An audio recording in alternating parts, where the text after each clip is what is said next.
ప్రయాణం, ప్రయత్నం, ప్రభావం. నాకు ఆదర్శమైనటువంటి వ్యక్తి నా దేవుడైనటువంటి అన్నగారు శ్రీ కొణిదెల పవన్ కళ్యాణ్ గారి ముందు మొట్టమొదటిసారి మాట్లాడేటువంటి వేదిక ఇది. ఈ వేదిక నాకు తల్లితో సమానం. ఎదురీదే యువత ముందు ఎంత పెద్ద ఉప్పెనైన అలల ముందు గడ్డిపోచరా, ఉరకలెత్తు ఉడుకు రక్త కాసారం పొంగినప్పుడు ప్రళయమే తలొంచి తీరురా, నిశా విలాసాలు ఎంతసేపురా, ఉషోదయాన్ని ఎవడాపురా, ఏ ఆవేశానికి అవధులు అన్ని కకావికలమైపోతాయో, ఏ అశాంతిని భరించలేక శాంతి కపూతం సైతం సింహనాదమై గర్జిస్తుందో, ఆ యువశక్తిని, ఆ నవశక్తిని, ఆ బడబాగ్ని, ఆ విప్లవాన్ని అణిచివేసేది ఎవరు చెప్పండి ఒక్కసారి మీరు అందరూ కూడా. ఎందుకంటే ఇది ఒక దశాబ్ద కాలం పాటు అన్నగారితో ప్రయాణం చేసినటువంటి వ్యక్తిని, ఒక వ్యక్తి, ఒక సామాన్యుడు ఎక్కడో మొగుడు పిల్లలిద్దరూ కూడా ఉద్యోగం చేసుకుంటూ ఒక సామాజిక స్పృహతో, అన్నగారి మీద అభిమానంతో రాజకీయాల్లో ఎదగాలి, రాజకీయాల్లో ఒక ఐడెంటిఫికేషన్ తెచ్చుకునే ఉద్దేశంతో ప్రయాణించినటువంటి వ్యక్తి. ఆ వ్యక్తి ఒక నియోజకవర్గంలో, ఒక మండలంలో, హోరు వైసీపీ గాలిలో ఆ వ్యక్తి ఇచ్చినటువంటి స్ఫూర్తితో ఒకే మండలంలో 17,000 ఓట్లు ఎలా తెచ్చుకున్నాడు అనడానికి ప్రత్యక్ష నిదర్శనం అన్నగారు శ్రీ కొణిదెల పవన్ కళ్యాణ్ గారు. ఆయన ఇచ్చినటువంటి స్ఫూర్తి ఎక్కడా కూడా ఎవ్వరికి కూడా తలొగ్గలేదు, ఏ రోజు కూడా భయపడలేదు, ఎక్కడ అసంతృప్తి చెందలేదు. కానీ ఒక్కటి మాత్రం నిజం, ఎవరైనా సరే మనస వాచ కర్మేణ ప్రయాణం చేస్తే నాయకుడిగా ఎదగొచ్చు. నిన్న మీటింగ్లో కూడా అన్నయ్య చెప్పారు, మీకు నాయకత్వం అనేది వస్తుంది, ఆ నాయకత్వానికి ఎంతో ఓపిక కావాలి, సహనం కావాలి అని చెప్పారు. అలా ప్రయత్నం చేస్తే వచ్చినటువంటి ఒక గుర్తింపు అది కేవలం జనసేనాని శ్రీ పవన్ కళ్యాణ్ గారు ఇచ్చింది. అదేవిధంగా ఇంకొక వ్యక్తిని మా ఈ ప్రయాణంలో ఎప్పుడూ కూడా వెన్నంటే మమ్మల్ని నడిపించినటువంటి శ్రీ నాదెండ్ల మనోహర్ గారు, ఏ కార్యక్రమం తలపెట్టినా సరే మీరు చెయ్యండి అని వెన్నుదన్నుగా నిలబడినటువంటి వ్యక్తి. అదేవిధంగా వేదిక మీద ఉన్నటువంటి ప్రతి ఒక్కరిని కూడా స్మరించుకుంటూ ఇటువంటి చక్కటి అవకాశాన్ని మాకు కల్పించినటువంటి మీ అందరికీ కూడా శిరస్సు వంచి నమస్కారాలు తెలియజేసుకుంటూ ఒక్కసారి చెప్పండి, అన్నా శ్రీ కొణిదెల పవన్ కళ్యాణ్ గారి నాయకత్వం, అన్నా శ్రీ పవన్ కళ్యాణ్ గారి నాయకత్వం, జై జనసేన, జై జనసేన. కృతజ్ఞత వందనాలండి. మరి అలాగే నేను కాకినాడ సిటీ నుంచి వచ్చాను. నా పేరు శిరీష. నాకైతే ఎటువంటి బ్యాక్గ్రౌండ్, రాజకీయ బ్యాక్గ్రౌండ్ ఫస్ట్ అయితే లేదండి. నా తాతలేమి రాజకీయంగా రాలేదు, అలాగే మా తండ్రులు కూడా రాలేదు. కానీ నేను ఒకే ఒక మాటకి ఇన్స్పిరేషన్ అయ్యి మరి పార్టీకి రావడం అయితే జరిగిందండి. ఏంటంటే నేను సోషల్ మీడియాలో ఎక్కడో చూశానన్నమాట, వీర మహిళా విభాగం ఝాన్సీ లక్ష్మీబాయి గారి స్ఫూర్తితో ఆ పేరు తీసుకుని వీర మహిళా విభాగం అని కళ్యాణ్ గారి ఒక మాట విన్నాను నేను. మీ చేతికి కత్తి పట్టుకుని ఒక చంకని బిడ్డని ఎత్తి పట్టుకుని ఝాన్సీ లక్ష్మీబాయి ఏ విధంగా అయితే పోరాడిందో మీరు కూడా వీర మహిళలు అన్న వాళ్ళు బయటకు వచ్చి ఇదే రకంగా పోరాడాలని ఆ రోజు ఒక్క మాట విన్నానండి. అదే మాటతో ఆయన మాట స్ఫూర్తిగా తీసుకుని నేను ఈరోజు రాజకీయంలో రావడం జరిగింది. అలాగే మరి నేను వెళ్తూ ఉన్న ప్రతి కార్యక్రమంలో ఎంతోమంది అడ్డుపడ్డారు, కానీ నేను ఆగలేదు. నీకు ఏంటి నీ ధైర్యం అంటే, నా వెనకాలన్న ధైర్యం నా బెబ్బులే, నా అన్న మాట మీద ప్రకారమే నేను ఇక్కడ ఉన్నాను.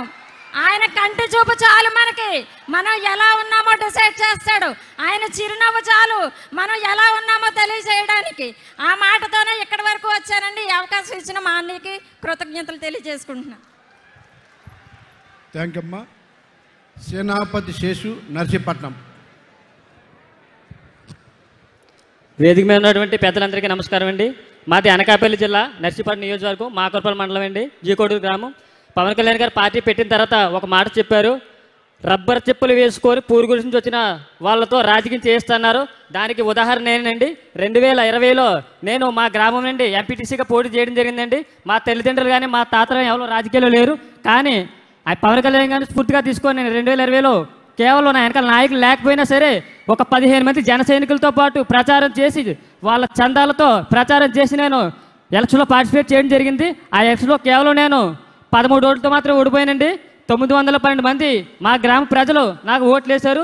ఈ సభాముఖంగా కోడూరు గ్రామ ప్రజలు ప్రతి ఒక్కరికి కూడా ఈ సభాముఖంగా హృదయపూర్వక ధన్యవాదాలండి. అలాగే ఇక్కడికి వచ్చిన జన సైనికులకు ఒక మాట చెప్పదలుచుకున్నాను. నేను 7 సంవత్సరాల క్రితం మీలాగే ఎక్కడో చివర కూర్చునేవాడిని. కానీ ఈరోజు ఈ వేదిక మీద మాట్లాడుతున్నట్టు దానికి కారణం పవన్ కళ్యాణ్ గారి జనసేన పార్టీ. సామాన్యులు కూడా రాజకీయం చేయాలంటే అది ఒక జనసేన పార్టీలోనే సాధ్యం. ఈ యొక్క విషయాన్ని ప్రతి ఒక్కరూ గమనించి మన పార్టీ కోసం మీ యొక్క సాయశక్తి ప్రయత్నం చేసి పార్టీని అభివృద్ధి చేస్తాను కోరుతున్నాను. ఇంకొక విషయం ఏంటి, నేను ఓడిపోయిన తర్వాత ఇంటికి వచ్చేటప్పుడు ఒక పెద్ద దారిలో కనిపించాడు. ఏమైంది అని అడిగాడు. ఓడిపోయినా అన్నాను. అంటే ఆయన ఒక మాట అన్నాడు, ఓడిపోయావు 5 ఓట్లు అన్నాడు. 13 ఓట్లు అన్నాను. నీది ఓటమి కాదు, నీ వాళ్ళ రాజకీయ భవిష్యత్తు అంత ఉండదు నీ వయస్సు. అలాంటి తెల్ల చొక్కలకి గడగడలాడించావు, నీది నిజమైన గెలుపు అన్నాడు. ఆ మాట ఎప్పటికీ మర్చిపోలేను. నాకు ఈ అవకాశం ఇచ్చిన మీ అందరికీ ధన్యవాదాలు తెలుపుకుంటూ అన్న హ్యాపీ బర్త్డే. మళ్ళీ నేను జీవితంలో చెప్పగలలో తెలియదు. Advance happy birthday. జై జనసేన, జై Hind. Thank you. Venkatesh చూపురపల్లి.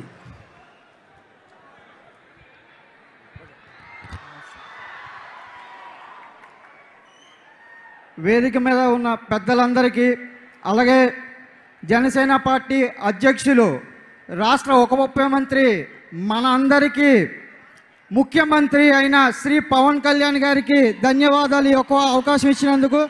Sir, నేను చీపురుపల్లి నియోజకవర్గం, విజయనగరం జిల్లా. నా పేరు పెద్ది వెంకటేష్. నేను MBA చేశాను. ఒక అకౌంట్స్ మేనేజర్గా పనిచేస్తున్నాను.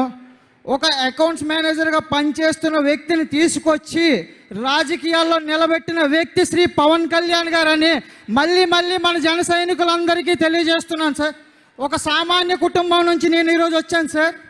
అలాగే విజయనగరం జిల్లా అంటే కుటుంబ పాలనలో మగ్గిపోయి ఉన్న ఒక నియోజకవర్గం. అలాగే జిల్లా నుంచి నన్ను గుర్తించి ఒక మండల అధ్యక్షుడిగా ఈరోజు చేసిన వ్యక్తి శ్రీ పవన్ కళ్యాణ్ గారు. ఒక సామాన్యుడి చేత కూడా రాజకీయాన్ని చేస్తానన్న వ్యక్తి శ్రీ పవన్ కళ్యాణ్ గారు. మన జన సైనికులందరూ ఒక్కటే ఆలోచించుకోవాల్సింది, గత 10 సంవత్సరాలుగా నేను నా పని చేసుకుంటూ జెండా మోసుకుంటూ ఉన్న వ్యక్తిని అక్కడ చీపురుపల్లిలో కుటుంబ పాలనలో మధ్యలో ఉన్న వ్యక్తిని తీసుకొచ్చి ఈరోజు ఇంత పెద్ద వ్యక్తుల మధ్యలో కూర్చోబెట్టి నిలబెట్టి మాట్లాడిస్తున్నారని అంటే అది ఒక జనసేన పార్టీకి మాత్రమే చెందుతుంది. ఇంకా ఏ వ్యక్తి ఏ పార్టీకి చెందదని తెలియజేస్తున్నాను. మళ్ళీ ఈ యొక్క చీపురుపల్లి నియోజకవర్గంలో సార్, విజయనగరం జిల్లాలో 2019 ఎలక్షన్లో చీపురుపల్లి నియోజకవర్గం నుంచి 21 మంది పోటీ చేశారు సార్. 17 మంది వార్డ్ మెంబర్లు, ఒక జడ్పీటీసీ, 3 ఎంపీటీసీలు, 3 సర్పంచులు సార్. ఆ రోజు చాలా ఒడిదుడుకులు అనుభవించాం సార్. కానీ జనసేన పార్టీ మీరిచ్చిన ధైర్యంతో ముందుకెళ్ళాం సార్. ఏ వ్యక్తి విత్డ్రా చేసుకోలేదు సార్. దానికి కారణం జనసేన పార్టీ. ఇంకో చిన్న విషయాన్ని తెలియజేస్తున్నాను సార్. నామినేషన్ టైంలో 2019 చాలా ఇబ్బందులు పెట్టారు సార్ ఎమ్మెల్యేకి. అయినా సరే మేము నిలబడి ఆ వ్యక్తిని ముందుకు తీసుకెళ్ళాం సార్. నామినేషన్లో టైంలో చాలామంది వైసీపీ నాయకులు మీటింగ్ పెట్టుకొని అక్కడ ఉన్నారు సార్.